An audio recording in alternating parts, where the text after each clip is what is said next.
بسم اللہ الرحمن الرحیم۔ ہجری کیلنڈر کے 7ویں مہینے کا نام رجب المرجب ہے۔ رجب ترجیب سے بنا ہے جس کے معنی ہے تعظیم کرنا۔ چونکہ اللہ تبارک و تعالی نے اس ماہ کو ان 4 مہینوں میں شمار فرمایا کہ جو حرمت والے مہینے ہیں، اس ماہ کے اندر کسی قسم کا جنگ و جدال نہیں کیا جاتا، کوئی قتال نہیں کیا جاتا، کوئی لڑائی نہیں کی جاتی، جو کہ اس کی تعظیم پر دلالت کرتے ہیں، اسی لیے اسے رجب کہا جاتا ہے۔ اللہ تبارک و تعالیٰ کی جانب سے اس ماہ کے اندر دعاؤں کو قبول کیا جاتا ہے، اور یہ مختلف کتابوں میں درج ہے کہ زمانہ جاہلیت کے اندر اگر کسی مظلوم کو ظالم کے خلاف کوئی دعائے ضرر کرنی ہوتی تو وہ اس ماہ کے اندر اس ظالم کے خلاف دعائے ضرر کرتا۔ روایتوں میں آتا ہے کہ نبی کریم صلی اللہ علیہ وسلم نے ارشاد فرمایا کہ رجب اللہ تبارک و تعالیٰ کا مہینہ ہے، شعبان میرا مہینہ ہے، اور رمضان میری امت کا مہینہ ہے۔ ایک اور جگہ پر نبی کریم علیہ الصلاۃ والسلام نے کچھ یوں ارشاد فرمایا کہ رجب کی فضیلت تمام مہینوں پر ایسی ہے جیسے قرآن کی فضیلت پچھلے تمام صحیفوں پر،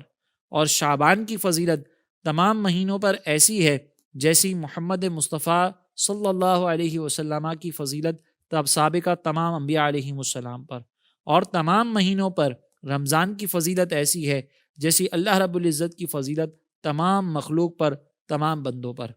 جیسا کہ حدیث مبارکہ سے ہمیں یہ معلوم ہوتا ہے کہ رجب اللہ تبارک و تعالیٰ کا مہینہ ہے، تو اللہ تبارک و تعالیٰ نے اسی ماہ کے اندر اپنے محبوب علیہ صلاۃ والسلام کو اپنے الوہیت اور ربوبیت کے جلوے دکھانے کے لیے 27 رجب المرجب کو اپنی بارگاہ میں بلوایا اور آپ کو معراج شریف سے مشرف فرمایا۔ 27 رجب المرجب کو میرے آقا علیہ صلاۃ والسلام معراج پر تشریف لے جاتے ہیں، اور وہاں پر جنت دوزخ کو ملاحظہ کرتے ہیں، آسمان دنیا کی سیر کرتے ہیں، اور اللہ رب العزت کا دیدار حاصل کرنے کے بعد 5 نمازوں کا تحفہ لے کر اپنی امت کی جانب دوبارہ لوٹ کر آتے ہیں۔ اگر ہم اس ماہ کی دیگر فضیلتوں پر غور کریں تو ہمیں ایک ایسی رات کا تذکرہ بھی ملتا ہے جسے لیلۃ الرغائب کہا جاتا ہے۔ چنانچہ شیخ عبدالحق محدث دہلی جامع الاصول سے روایت نقل کرتے ہیں کہ نبی کریم علیہ صلاۃ والسلام نے اس ماہ میں ایک ایسی رات کا ذکر کیا جسے لیلۃ الرغائب کہا گیا، اور یہ رات رجب کے پہلے جمعے کی رات ہے، یعنی جب جمعرات کا دن گزر جائے اور اس کے بعد جو رات آتی ہے جسے شب جمعہ کہا جاتا ہے اسے لیلۃ الرغائب کہتے ہیں۔ اس رات میں عبادت و ریاضت کرنے کی بہت سارے فضائل بزرگان دین سے منقول ہیں، لہٰذا جسے موقع میسر آئے وہ اس رات کو عبادت میں، شب بیداری میں گزارے۔ اس کے علاوہ اس ماہ کے اندر صدقہ و خیرات کرنے کے بھی بے شمار فضائل منقول ہیں۔ چنانچہ حضرت عبداللہ ابن زبیر رضی اللہ تعالیٰ عنہ سے مروی ہے کہ جس نے اس ماہ کے اندر اپنے مسلمان بھائی سے کسی غم کو دور کیا تو اللہ تبارک و تعالیٰ اسے جنت کے اندر ایک ایسا وسیع محل عطا فرمائے گا جس کی وسعت حد نگاہ تک ہوگی۔ یوں ہی نبی کریم علیہ صلاۃ والسلام کا ہمیں یہ فرمان بھی ملتا ہے کہ جس نے ماہ رجب میں صدقہ دیا تو اللہ تبارک و تعالیٰ اس شخص کو جہنم سے اتنا دور کر دے گا کہ جتنا کوا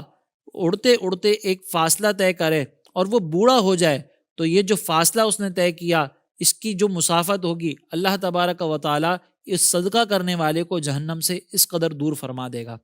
یوں ہی ایک اور روایت میں آتا ہے کہ نبی کریم علیہ صلاۃ والسلام نے فرمایا کہ جس نے رجب میں کچھ بھی خیرات کیا اس نے گویا 1000 دینار خیرات کیے،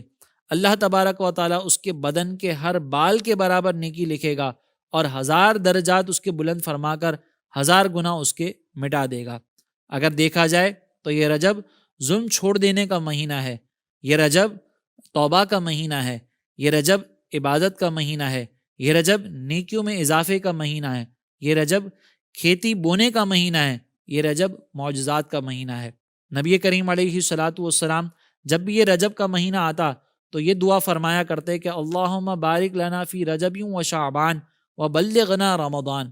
یعنی اے رب ہمیں رجب اور شعبان میں برکت عطا فرما اور ہمیں بخیر و عافیت رمضان تک پہنچا۔ گویا اس حدیث مبارکہ میں یہ بھی اشارہ ہے کہ یہ رجب ہمیں رمضان کی تیاری کے لیے دیا گیا ہے۔ اس رجب کے اندر ہمیں بیج بونا ہے، شعبان میں آب پاشی کرنی ہے، تاکہ ہم رمضان میں اس فصل کو کاٹ کر اللہ رب العزت کی بارگاہ میں مقبولیت حاصل کر سکیں اور اللہ رب العزت کی بارگاہ میں ہم درجات کی بلندی حاصل کر سکیں۔ لہٰذا رجب کے اس مہینے کا آغاز ہوتے ہی ہم تمام احباب سے گزارش کریں گے کہ اپنی عبادتوں اور ریاضتوں کی طرف متوجہ ہوں۔ اگر کوئی گناہ کر رہے تھے تو اللہ رب العزت کی بارگاہ میں اس گناہ سے توبہ کریں، اور ایسی پکی اور سچی توبہ کریں کہ اب دوبارہ پلٹ کر اس گناہ کی طرف کبھی نہ جائیں، اور آپ کے لیے رجب کا مہینہ ایسا ثابت ہو کہ آنے والا رمضان آپ کی زندگی میں انقلاب برپا کر دے۔ اللہ تبارک و تعالی ہمیں ان مقدس ایام کی تعظیم کرنے کی، توقیر کرنے کی توفیق عطا فرمائے،